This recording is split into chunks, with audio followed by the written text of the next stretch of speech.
pork stew. I have been doing this pork stew for maybe 3 years, but the first year and a half it was kind of sketchy. It was not the best.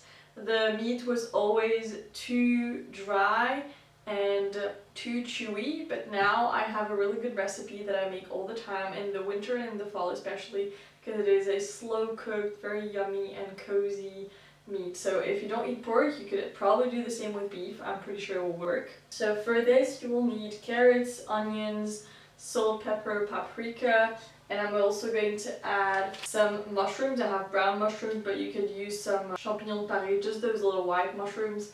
I'm also going to use some parsley. I wish I had my own garden with herbs, but for now it will have to do. For the meat, it is the most important. You want your meat to be tender. I prefer to always go to a butcher because the meat is not necessarily more expensive, and sometimes it's even less expensive than what they sell at the store, especially for chicken. For the meat, I have this huge 800 grams of échine de porc. I think it's like a very fatty part of the pork. I'm going to cut it into big chunks. You don't want them too thin because it will be too dry and very chewy, but you want your meat to be like slowly cooked and tender, so better cut it into bigger pieces. So that's what I'm going to do. And for the fat, this is where we might differ on the topic. I like to use dog fat or like tallow, but the one that is available at my butcher's is dog fat. So I'm going to use the dog fat I have in my fridge, but you could use sunflower oil, olive oil, even butter. I think butter could burn a little, so maybe put butter and oil, but if I did not have my dog fat, I would use sunflower oil. For the cooking method, I'm going to use my red cast iron that I absolutely love. I got it for Christmas years ago by my stepmom. We got it, my boyfriend and I, for Christmas. It's not just mine. And I really like it because on the top you have a little bit of space to put water, cold water, and that way the condensation of the meat or of the sauce will go up, and once it has reached the lid, because of the cold water that is on top, it will just go back down, so you don't lose any water from your cast iron. The secret to this slowly cooked pork are onions. I really like to put 2 of them because it will give it a really good flavor. And I will probably look like an idiot to you. I'm really not the fancy kind of chef you will see on the channel, because this is not who I am. I like to cook, but I never look cute and fancy while doing it. I have discovered this technique of putting goggles whenever you chop onions. It works so well, so I'm just going to do as I'm used to doing now, and you will just have to follow along if you don't agree. I'm going to use those swimming goggles. Let's chop the onions. Today also I'm trying my new microphone, so if you hear different sound from the videos before, I would be super happy. So I'm starting this recipe by just doing it the way I always do. I remove the peels in the sink. It's just something I have always done. Then I chop up my onions. I use about a tablespoon of dog tallow or dog fat. I caramelize a little bit my onions on a medium heat, and then I add the chopped carrots. I try to do the carrots as small as possible because I prefer having them small when I chew them, but it always depends on what you prefer. Then I add a little bit of boiling water. I let it cook for a few minutes with the onions, maybe 4 or 5 minutes. Just make sure it does not burn. And you need to stir it every minute or so just to make sure it does not burn, because it's not really tasty after it has burned. There is also this method, I think I mentioned it in my last video.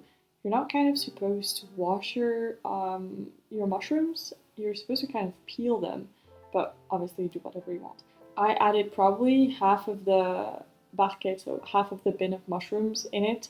I added paprika, salt, pepper, and I removed everything from my cast iron. I added a bit more of dog fat, and then I just seared my meat for a few minutes on each side. And when it has this nice color, you add everything back to it and cover it with water. It shouldn't be drowned in water. Just put it to the level of the meat and the vegetables, not more. I also added a cube of bouillon, but it's optional. and then I just covered it. I checked on it every so often, and mine cooked for about 2.5 hours. Once it's perfectly tender, I added 2 to 3 tablespoons of cornstarch because I wanted my sauce to look more like a gravy. And once it has the perfect consistency, you just add back your meat, and I served it with rice.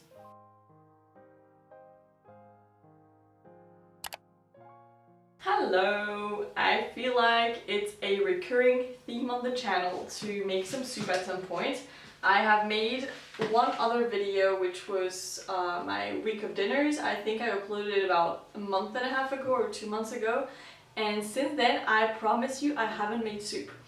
I like to make soup in the fall all the time, in the winter all the time, but whenever I'm feeling nauseous or like really from the belly, I make soup. And yesterday night was kind of rough on my belly. I didn't feel great. I think it's just because of the stress of the job hunting and everything. So I was feeling like making soup. The only thing that was missing in my fridge was a leek, so I got this one at the supermarket earlier, and I'm going to whip up the soup in 5 minutes and let it cook for about 30 to 40 minutes, and then I'm going to enjoy it in front of a TV show or something. But I'm starving, so I just bought this saucisson and I'm going to have a piece of this. It's so good. I don't even know how you call this in English. Also, today I'm cooking in pajamas because I haven't been feeling great, so it's just gonna be one of those days. And look at my apron, I'm so sad. This was my favorite apron. It is pink. It turned pink, look, do you see it? The little white squares are not white anymore. If you know any tip, let me know. And with that said, let's start the soup. Man, since I discovered this method of putting the goggles, it has changed the game for peeling and chopping onions. You should really try it. And it's funny because even cutting leeks does the same to my eyes. So let me know if you have ever tried it. I think it's funny, but it really works. I started by being really generous on olive oil, and I just caramelized a little bit my onions. I added the leek, the carrots, and I think one pretty large potato. Some days I put potatoes, some days I don't. It really depends on my mood. Today I did. I just stirred everything together, and after maybe 4 or 5 minutes I covered it with water, and I have also added my chicken breasts. Don't forget the salt. I always use coarse salt for soups. I also added some paprika, cumin, coriander seeds. After 30 minutes, I remove the chicken breasts and I shred them. I just use 2 forks, and then I put back the meat. I also add a nice amount of pasta. Today was this orzo pasta, and after it's all cooked, I just cover my soup and let it sit a few more minutes, and I serve myself a nice portion. And this made me probably 6 or 7 portions. It was really, really yummy. Wednesday is a risotto day today.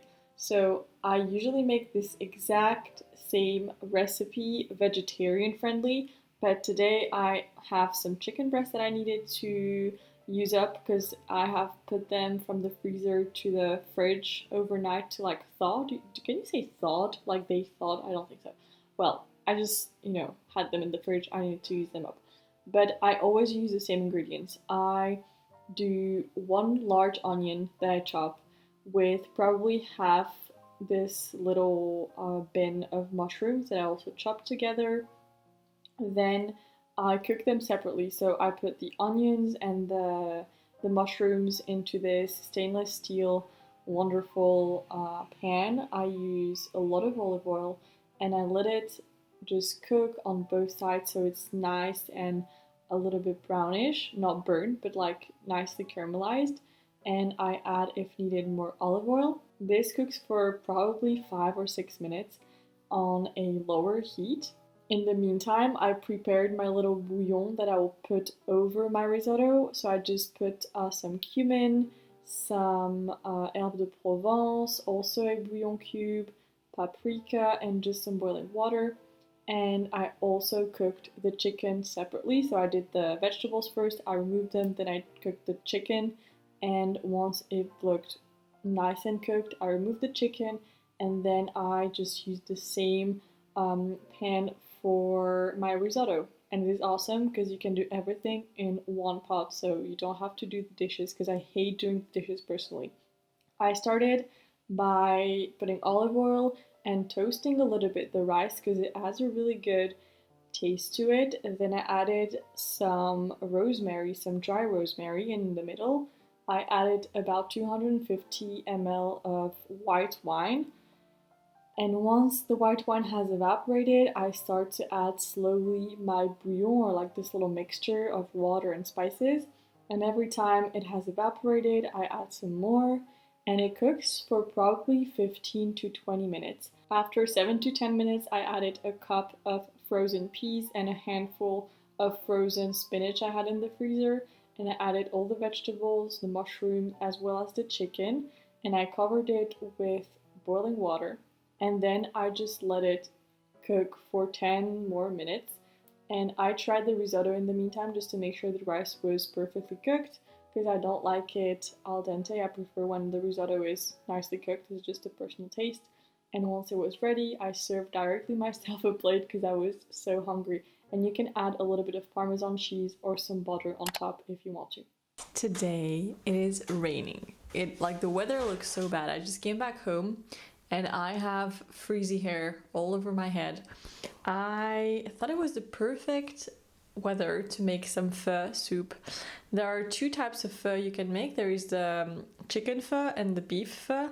I have done pho once in the past and I did the chicken one because it is very fast to cook compared to the beef one, but today I wanted to tackle the real thing and I'm craving soup, and this one is so good because it has a lot of spices, it has a lot of flavor, but it is still very comforting. It has like rice noodles in it.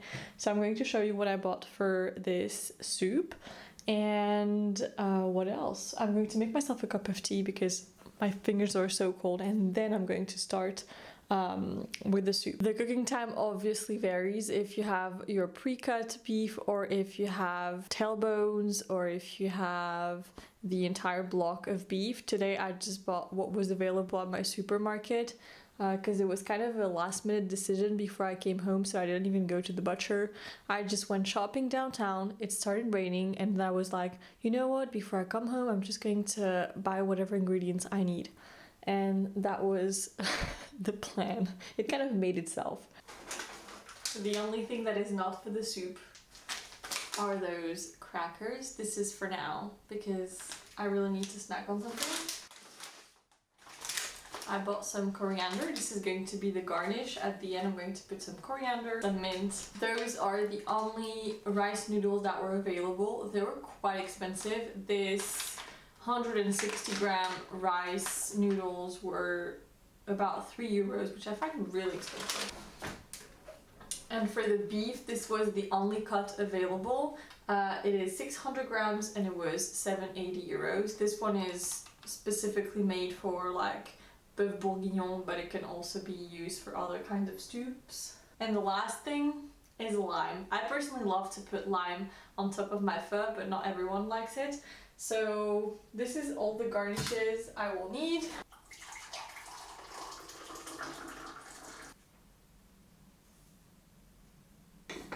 And now I can start cooking. I made a chamomile tea and I'm going to let it steep for a bit. And I have to start by charring the onion with the ginger and just toast a little bit the spices. I need to look at the recipe because I have made it only once in the past and I want to make sure I don't forget any spice. By the way, before giving you any ingredients, I want to just mention, if you have seen the difference in the decor in the kitchen, like it switched from normal to fall, it is normal because midweek I decorated my entire apartment. So don't feel like it was a scam, it was not filmed on the same week, because it was. I just decorated my entire apartment midweek. So just so you know. Now onto the ingredients. I did 2.5 star anise, or do you say anise star? Whatever. Then 1 stick of cinnamon, 1 tablespoon of coriander seeds. It was also supposed to be a tablespoon of fennel seeds, but I'm not a huge fan of fennel, so I just put 1 teaspoon of fennel seeds. And you're supposed to kind of toast them. I did it in my in my Dutch oven that I just use for the entire thing. Oh, and I forgot to say that you also need cloves. So I added 5 cloves. Do you say cloves or cloves? Cloves, right? 5 cloves because I really like the taste of it. But you can add a bit less if you're not a fan of cloves. And on the other side, I kind of charted my onions with the skin, and I also let the ginger skin on it, and I just charted this a little bit. After 10 or 15 minutes, you need to remove the impurities that are floating in the water. It's basically the impurities from the meat. So I removed everything with a tablespoon, and after that, I covered everything again for 2 hours, and I checked on it every hour or so. After everything was done cooking, I just put it in 2 big Tupperwares and I served myself my dinner. I just added some rice noodles, some chopped coriander and mint, and I added half a lime, and it was so delicious. And if you're not finishing everything in the 3 next days, you can also freeze it. And Friday is the last day of this week of dinner. As you probably have seen, I had a lot of leftovers from the soup I made yesterday, so I just did a small little thing. It was super fast. I cannot say it was not good, but hear me out. I am lactose intolerant, so dairy intolerant, it's the same. And I do not use cream cheese because it has a lot of dairy. But there is this dairy-free cottage cheese that I'm able to find in my local organic store. I do not recommend you to use cottage cheese because it is tasteless. Please, if you're making those, use real Philadelphia cream cheese because this is what you're supposed to use, and it's super delicious because my friend has made this a lot of times and it was always super good. And it was her recipe. I just use cottage cheese, but don't do the same and it will turn up okay. So I added just some ham. In terms of spices, I did paprika, herbe de Provence, salt, pepper, and I added 1 teaspoon of Dijon mustard. And then you just do a little egg wash on top and you bake it for 25 to 30 minutes at 180 degrees Celsius. And I wanted to use up the leftover egg from those little cottage cheese thingies. So I was like, in the meantime it's going to bake, I'm going to make some crepes, some French crepes. It's super easy. The quantities are usually 500 milliliters of almond milk or like normal milk for 300 grams of flour and 4 eggs. And you can add or not a tablespoon of vanilla sugar or just some sugar and then mix it well. I prefer to use a immersion blender, but this time I just bought a new one. I didn't want to wash it because I was too lazy, so I ended up using a whisk, and it was not like the best because the consistency was not as perfectly smooth as I wanted to be, but they were still really good. And that is the end of a week of dinners. I hope you enjoyed it, and I will see you in my next video, guys. Salut!